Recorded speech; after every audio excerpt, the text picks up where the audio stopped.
최초의 여성부 시장, 또 음. 유일한 야당 구청장으로 서울시 행정 현장에 10년 동안 있으면서 검증이 됐습니다. 음. 그래서 실력이 다르고 경험이 다르고 그래서 조은이한테 시키면 야무지게 연습 없이 지체 없이 잘할 수 있다. 문재인 정부 3년 동안 재산세는 52%, 서초구는 72% 올랐습니다. 심지어 정부는 내년부터 공시가를 현실화해서 쑥 이렇게 올린다고 합니다. 재해 등의 상황이 있을 때 구청장이 재산세 절반 깎아줄 수 있는데 그 사람들 못했습니다. 저는 정부 무서워서 못했다고 생각합니다. 돈 있습니다. 작년에 비해서 자치구 25개 자치구 평균 집행잔액 759억이 있습니다. 그쪽 주민들이 참 서운하실 것 같습니다. 예, 오늘 뉴스메이커 한 분 더 만나보겠습니다. 좀 화제의 중심에 서 있는 분이죠. 조은희 서울 서초구청장 나오셨습니다. 어서 오십시오. 안녕하십니까. 반갑습니다. 네. 예, 요즘 화제의 중심에 서 계신 분이다 이렇게 소개했는데 화제가 된 게 세 가지입니다. 첫째는 서울시장 출마 선언하신 것, 그리고 재산세 환급, 또 하나는 코로나 전수검사. 뭐부터 이야기를 할까요? 서울시장 출마 선언하시게 된 이유부터 한번 들어볼까요? 네, 저 주변에서 저를요. 예. 어벤져스 조마담, 어벤져스 조반장이라고 그럽니다. 조 마담입니까? 조 반장입니까? 반장입니다. 예. 근데 캡틴 조인데요. 예. 캡틴이라면 너무 잘난 척하는 것 같아서 예. 제가 조반장으로 좀 낮췄는데요. 왜 그렇게 불러줄까요? 예. 그래서 조벤져스라고 그러기도 해요. 네. 그래서 어벤져스가 지구의 위기를 구하잖아요. 모여서. 예. 그래서 저도 무슨 문제든지 있으면 문제를 해결한다. 그래서 조벤져스라고. 문제 해결사다. 네. 그래서 서울시의 문제를 해결해 보겠다. 네, 네. 그런 생각에서 출마 선언하신 겁니까? 그랬습니다. 네. 조 청장 아니면 해결할 사람이 안 보입니까? 꼭 그런 거는 아니죠. 예. 근데 제가 서울시는요. 이제 정쟁이 아니고 행정을 해서 서울 시민을 삶을 챙기고 또 서울시를 서울다운 서울로 만들어야 되는데 저는 서울 청와대 비서관도 있었고요. 예. 그다음에 서울시에서 또 여성가족 정책관으로 또 보육 가족 문제 또 지금 신종 프루의 실무 책임자로 있었고 또 서울시의 또 최초의 여성부시장을 지냈고 지금은 유일한 야당 재선구청장이니까 10년 동안 서울시 현장에서 일 잘한다는 평가를 받았다. 예. 그래서 야무지게 챙길 거다. 그런 말씀을 드립니다. 인품이나 능력이야 뭐 충분하시죠. 그런데 감사합니다. 네. 방금 전에 이제 김민석 의원 네, 민주당의 서울시장 보궐선거 기획단장을 맡고 네, 계신데요. 네. 오랜만에 뵙습니다. 네. 네.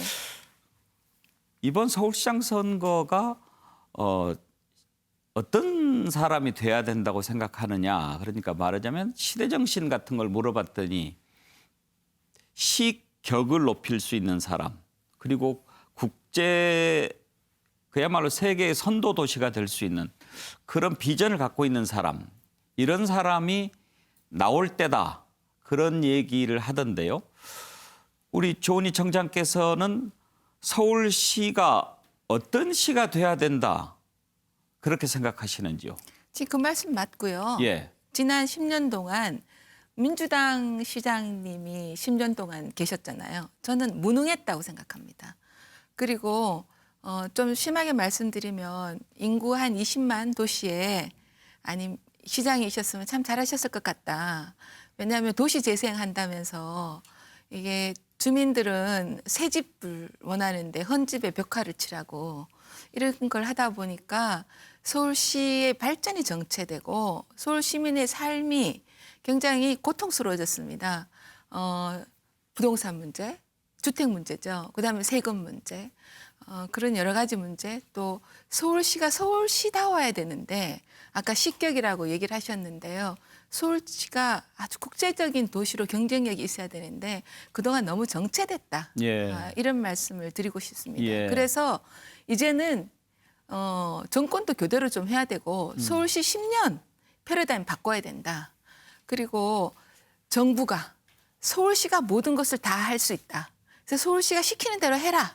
이런 차원이 아니고 이제는 서울시도 권역별로 또 서울시는 성파 같은 데는 전주시보다 인구가 많습니다. 또 노원 같은 데는 포항시보다 인구가 많습니다. 그래서 25개 다핵 도시가 따로 또 같이 발전하는 그래서 메가시티 서울로 예. 그렇게 가야 된다. 메가시티로. 네. 그리고 실제로 또 어디 사시는지 제가 모르겠는데요. 저는 영등포구에 살고 영등포요. 있습니다. 예. 네. 이 월드컵 대교가요.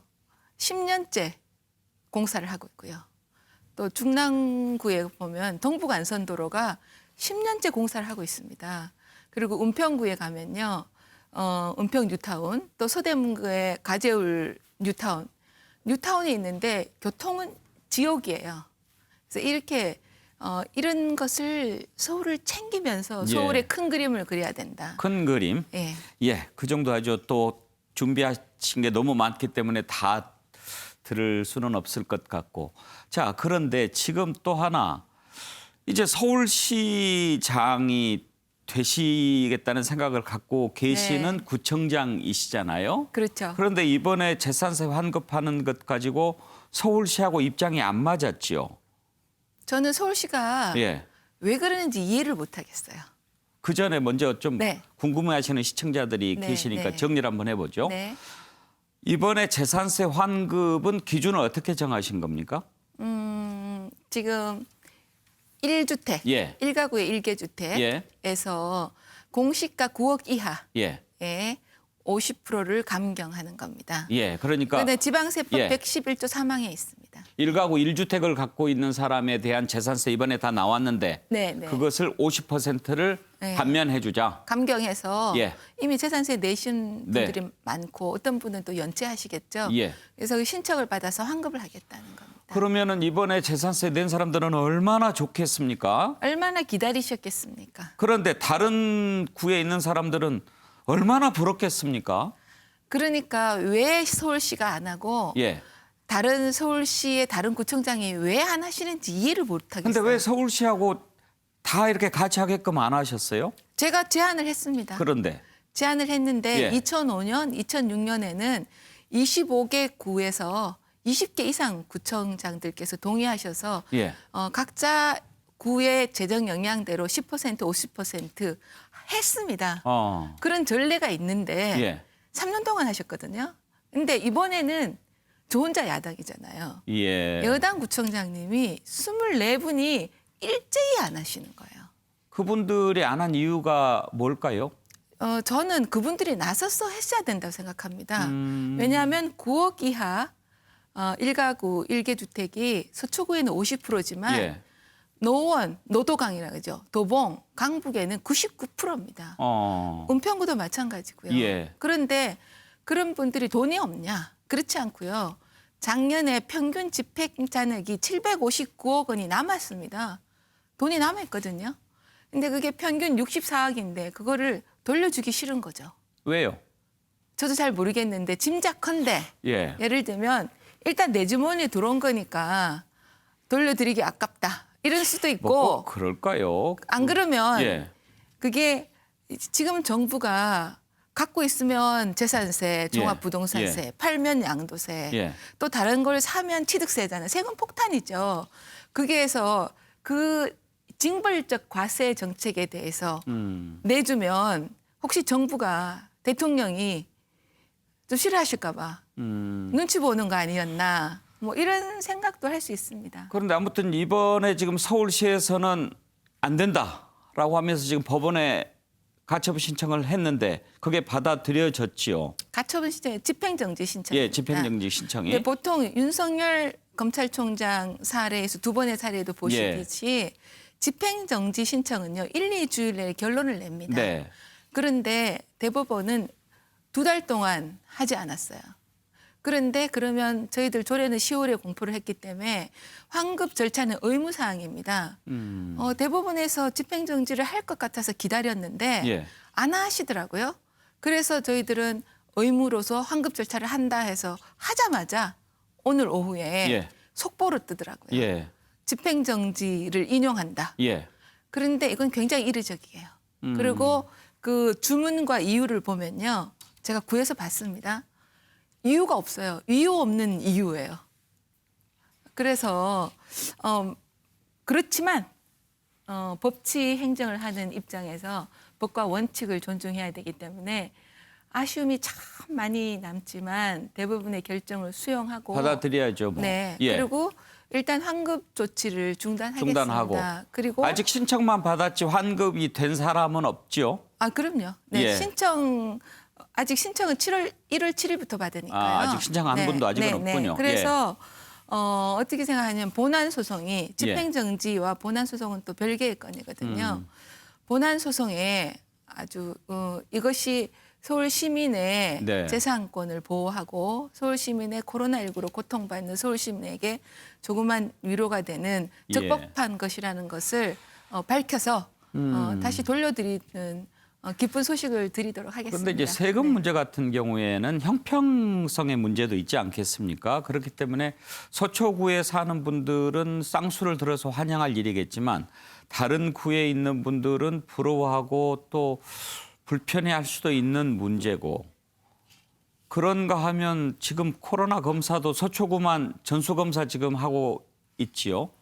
코로나 문제를 지금 대답을 드릴까요? 예. 아니면 이 재산세를 먼저 대답을 그거랑 드릴까요? 같이 한번 제가 여쭤보고 싶어요. 네. 지금 제가 확진자와 접촉 경로에 있어서 예. 능동적인 자가격리를 최근에 2주 했습니다. 지금 무증상 감염자가 30%가 됩니다. 예. 그래서 어떤 분이 감염이 됐는지를 모르는 상황이죠. 그런 상황에서 저도 2주간 자가격리를 했는데 지금 밖은 코로나 지뢰밭입니다. 그래서 이거는 빨리 검사를 해야 된다. 근데 신속하게. 그래서 지금 서울시 전체에 8보건소까지 포함하면 88군데에 임시 또 선별진료소, 선별검사소가 있습니다. 그중에 우리 서초구가 28%예요. 예. 25개가 있으니까요. 그리고 서초구에 검사 받으러 오시는 분의 절반이 타시도 분들입니다. 우리 서초구민의 절반이고요. 그런데 오늘 서울시에서 한 개 가구에 한 분은 꼭 검사를 맡으면 좋겠다고 발표를 하셨어요. 예. 근데 서울시 전체에 88개고 거기에 서초구가 28% 25개나 차지하는데 서울시 전체 1,000만 서울 시민에 390만 가구가 있는데 어디 코에 갖다 붙이냐는 거죠. 그래서 저는 어떻게 제안을 하느냐. 예. 서울시 전체에 동이 424개 동이 있습니다. 예. 거기에 각 동마다 저희 서초구처럼 선별검사소를 설치를 하면 신속하게 검사를 해서 이 무증상 확진자 수를 줄여서 무증상 확진자에 의한 감염을 속도를 지체시킬 수 있다. 이렇게 생각하고요. 그래서 적어도 그 절반이라도 해야 된다. 그래서 지금 서초구가 하는 공격적인 방식에 서울시가 지금 따라온 예, 셈이거든요. 지난 3월에 저희 서초구가 선제적으로 해외 입국자 전수를 조사를 한다. 해서 공항에서 오시는 어느 나라 상관없이 해외 입국자 우리 서초구에 오시는 분들은 보건소에서 검사를 하고 그런 조치를 했는데 그때도 서울시와 중앙정부는 맞등찮은 태도를 알겠습니다. 보였는데 이 부분 답변이 너무 길어지시니까. 잠깐만요. 그때도 결국은 서울시와 중앙정부가 서초구를 따라했습니다. 저는 네. 지금도 그래야 된다고 생각합니다. 자, 그런데 네. 지금 세금 문제도 그렇고 코로나 검사도 그렇고 물론 야당 입장은 있겠습니다만 이건 야당이어서 그런 게 아닙니다. 네. 코로나 검사 같은 경우에도 지금 서초구에서 단독으로 하는 것에 대해서 중앙방역당국은 좀 반대 입장 아닙니까? 처음에 예를 들면 예. 전수 검사를 하지 마라. 예. 그게 저는 적극 방역 행정을 하는데 이거는 격려를 하지 못할 방정 예. 좀 이게 반드시 협의를 해라 이렇게 해서 뒷다리를 그러니까 잡았다 그게 설사 생각을 옳다 하는데요. 하더라도 제 말씀 예. 끝까지 들으시죠. 그런데 제가 방역 당국의 말을 듣겠다. 전수 검사를 안 하겠다. 예. 그렇지만 어디서든 가까운 곳에서 검사를 받을 수 있게 방역 행정의 편의를 하겠다. 그래서 절반은 서울 시민이잖아요. 서초구민이 절반이고. 그런 점에서 저는 오히려 제게 상을 주셔야 된다 생각합니다. 제가 마지막으로 드리는 질문은 벌써 끝났어요. 네. 네, 시간이 많이 할 지났습니다. 말은 너무 많은데. 예, 네. 자주 나와 주세요. 네. 세금 문제도 그렇고 네. 코로나 문제도 그렇고 네. 서로 협의해서 할 수 있는 부분은 없었을까? 그리고 왜 독단적으로 하는 걸까? 그리고 하필이면 그 일을 서울시장 출마를 한 상태에서 했을까? 그렇기 때문에 뭔가 서울시장 출마 이후에 그런 정치적인 의도가 있어서 이런 일들을 하는 게 아닌가라고 물어보는 사람들이 많다는 거죠. 오해시죠. 거기에 대해서 어떻게 네. 답변하실 저는 것인지. 그 앵커님의 그 말씀에 이제 일반 어떤 분이 그렇게 얘기하신다고 하는데 그건 정치 프레임이라고 생각합니다. 재산세 감경을 추진한 것은요. 박원순 시장님이 어떤 부끄러운 선거가 됐잖아요. 내년에 성추문으로. 그 유고가 있기 전에 추진했던 겁니다. 정성이죠. 정성을 왜곡하는 거. 그리고 제가 서울시의 여성가족정책관으로 있으면서 그때 보건기획관이 제 소관이었습니다. 보건의료가. 그래서 신종프루의 실무 책임자였습니다. 네. 그래서 누구보다 경험이 많다. 뭐 최고라는 말씀은 안 드리는데요. 그래서 일선 방역 행정 현장에서 이것이 필요하다고 해서 할 때는 그 말을 들어줘야 됩니다. 책상에서 그거 적극 행정 아니죠. 뒷다리 행정이죠. 책상에 앉아서 대통령도 그렇게 하지 않으시잖아요. 적극 행정하라고. 현장에서 현장의 노하우로 이렇게 가는 것을 격려를 해야지 하루빨리 이 코로나19 이 상황을 우리가 극복할 수 있다고 생각합니다. 그거를 정쟁으로 선의를 정성을 예. 정쟁으로 프레임을 이상하게 짜는 거가 거기에서 우리 시민 거기서 예. 우리 국민이 희생된다고 생각합니다. 알겠습니다. 네. 오늘 여기까지 하지요. 네. 종종 나와 주세요. 네, 오늘 감사합니다. 불러주셔서 감사합니다. 예, 조은희 서울 서초구청장 만나봤습니다.